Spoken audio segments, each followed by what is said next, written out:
now join Gloria Mezoke, who has more from our Abuja studios. Good to see you, Gloria.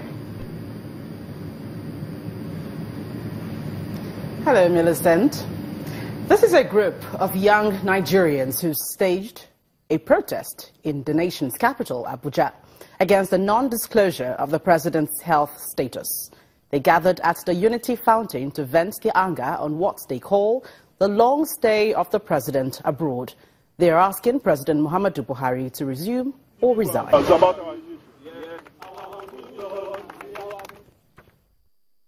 To have a president who has been absent for almost 3 months, and nobody is telling us anything. Nobody is saying anything. We sympathize with the president, the family, okay? But if it were to be my father, I'll say, Father, please, just come. Let's take care of you first. Forget about the office. Let's take care of you. Now, the fact that Nigeria is stagnant, we really don't know where we're going. And a lot of this problem emanates from the fact that we don't know whether we have a president or not. And if the president is incapacitated somehow, what's wrong with him? We have a right to know. We are here to salvage this country, our Nigeria. Nigeria has gone into a lot of crisis. It's a crossroad. For our president has been out of this country for a very long time, and what we are hearing from the cabals is nothing but our president is held and hearty. Meanwhile, the presidency has reacted to the calls for the president's resignation by a group of protesters, saying they are stepping outside the laws of the country. The senior special assistant to the president on media and publicity, Garba Shehu, told State House correspondents that though the protesters have the right to protest, they need to exercise caution and conduct their research accordingly.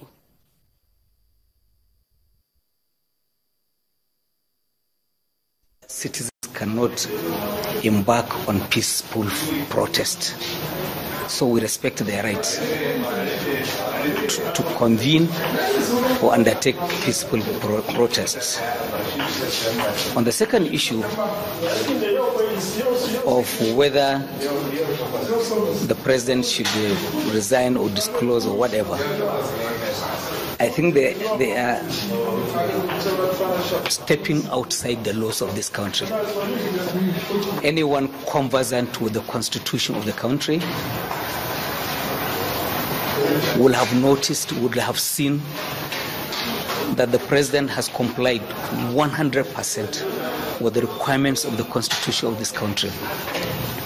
He has handed over power to the vice president in line with the constitution, and the vice president is carrying out with the affairs of the country. He is undertaking activities of government in line with the constitution in a way that the president has himself given words of commendation.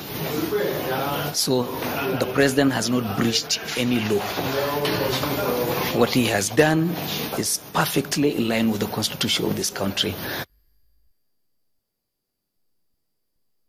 Nigeria's permanent representative at the African Union, Hajiya Rahimat Momodu, has decried the low representation of women in Nigeria's political space. The African Union envoy, who was the keynote speaker at a forum in Abuja, expressed concern over the continued decrease in the number of female politicians who occupy elective positions in the country. She is urging women to organize themselves and ensure that the 35% women representation in governance recommended by the United Nations is realized in 2019. If you say 35% must be women. One of the key issues in the amendment of the 1999 Constitution is the failure of the two chambers of the National Assembly to back the 35% affirmative action for women as proposed by the United Nations. I think the whole of this section is not quite necessary. The 35% affirmative action is a United Nations resolution that seeks to give women much representation in elective positions. The focus of the forum is the 35% affirmative action for women. Nigeria's permanent representative at the African Union led the discussion by decrying the failure of the National Assembly to approve the clause in the ongoing amendment of the 1999 Constitution. I was very shocked when one of the male senators, speaking against the 35% affirmative action bill, said in effect that if we pass this bill, the time shall come when women will take over. Nigeria still has a long way to go for women to be fully engaged in governance and national building. But she proffers a solution by asking Nigerian women to mobilize themselves ahead of the 2019 general election to make the affirmative action a reality. Organize and make a change. We make it look as if the country is far from us. The people in government are spirits and ghosts, so we cannot engage with them. When we are married to some of them, we went to school with a lot of them. I think the key issue with women in Nigeria is not in so much as having negative attitudes, but a need for capacity, understanding and education, and of course motivation. I believe that if Nigerian women have more platforms to dialogue, be educated, be informed on their relevance, the power of their input, the significance of the attempts they will make in lending their voice, I believe that they are positive enough, they are willing enough, and they are able also to do better. There is currently few female representation in elective positions in Nigeria. For instance, out of the 109 senators in the Senate, only 7 are women, a far cry from the United Nations recommendation of 35% representation. Well, that's it from the nation's capital. It's back to you, Millicent. Many thanks, Gloria. The Nigerian Broadcasting Commission, NBC, has launched the Kaduna phase of the digital switchover, signaling the commencement of the full rollout of digital broadcasting across the state capital and its environs. The Director General of the NBC, Ishaq Kawu, says 30 free channels will be available for Kaduna residents upon the switchover, while decoders will soon be provided for the takeoff. The journey towards digital switchover started on April 30th, 2016 in Jos, the Plateau State capital, when the Minister of Information and Culture, Lai Mohammed, launched the pilot phase of the federal government's digital transmission project that kick-started the digitization process in the country. Now to Kaduna State, also benefiting from the digital switchover, the Director General of the NBC says although it will not take place in one fell swoop across the entire country, the federal government remains resolute in its commitment to meeting the 2017 deadline. We have taken this very, very important step, put in place the signal system, the transmission system, which is world-class, which is top of the range, the best in the world. And so we are going to be able to give people in Kaduna, as people in other parts of our country, top-class digital television. The project consultant, Pinnacle Communications, gives an insight to the digitization process.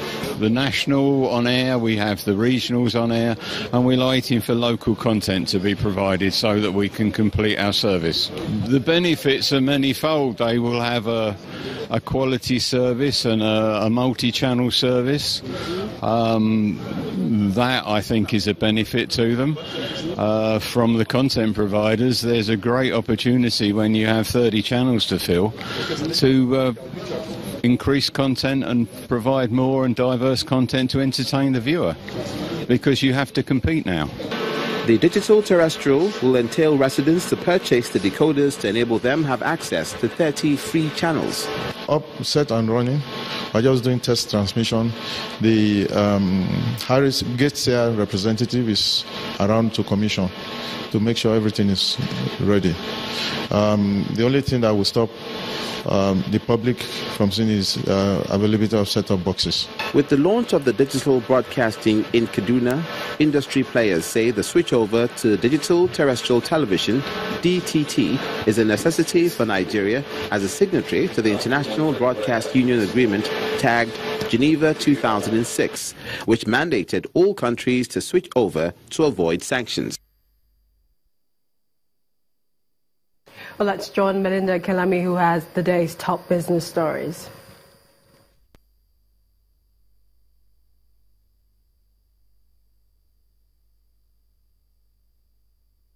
You first.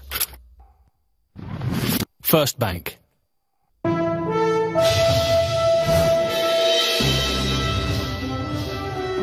thanks, Millicent. Welcome to Business News. The Federal Mortgage Bank has disbursed 643 million naira to 740 civil servants through its home renovation loan scheme.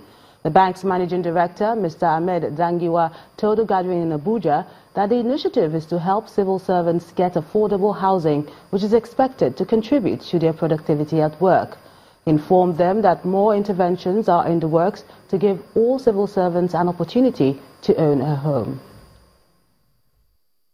Demand for industrial and consumer goods stocks pushed the local equities market to the green territory.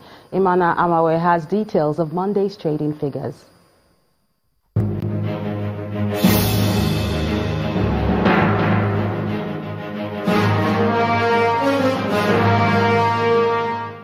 Hello and welcome to the Stock Market Report.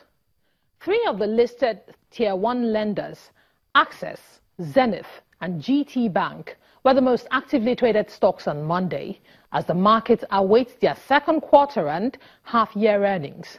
Total transaction on the 3 big banks accounted for about 100 million units of the 254.48 million shares traded by investors.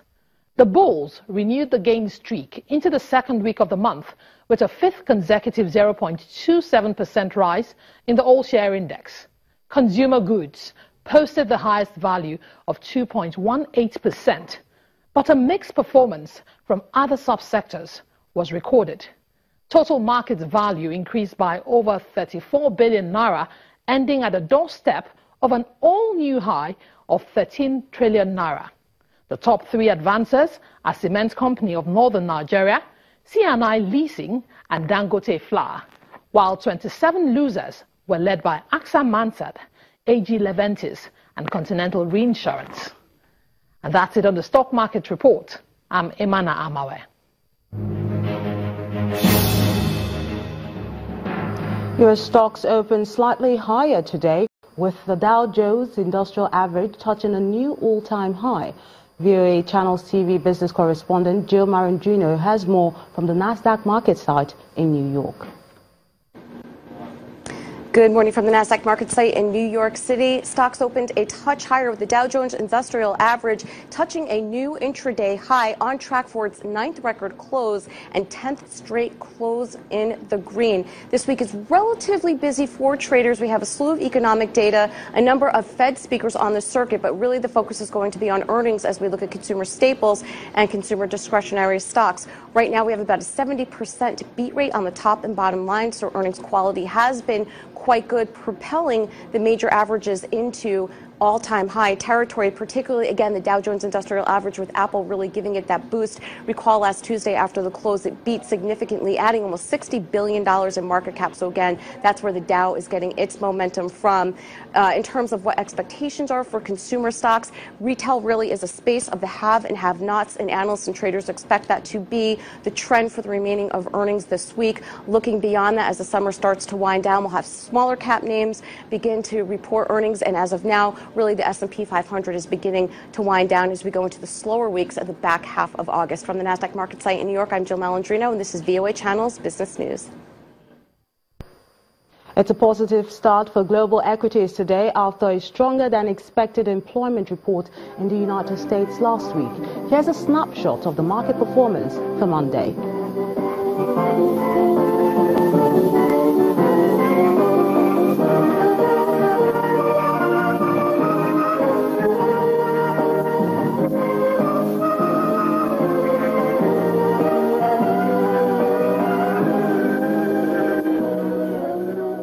That's Business News Tonight. It's back to you, Millicent.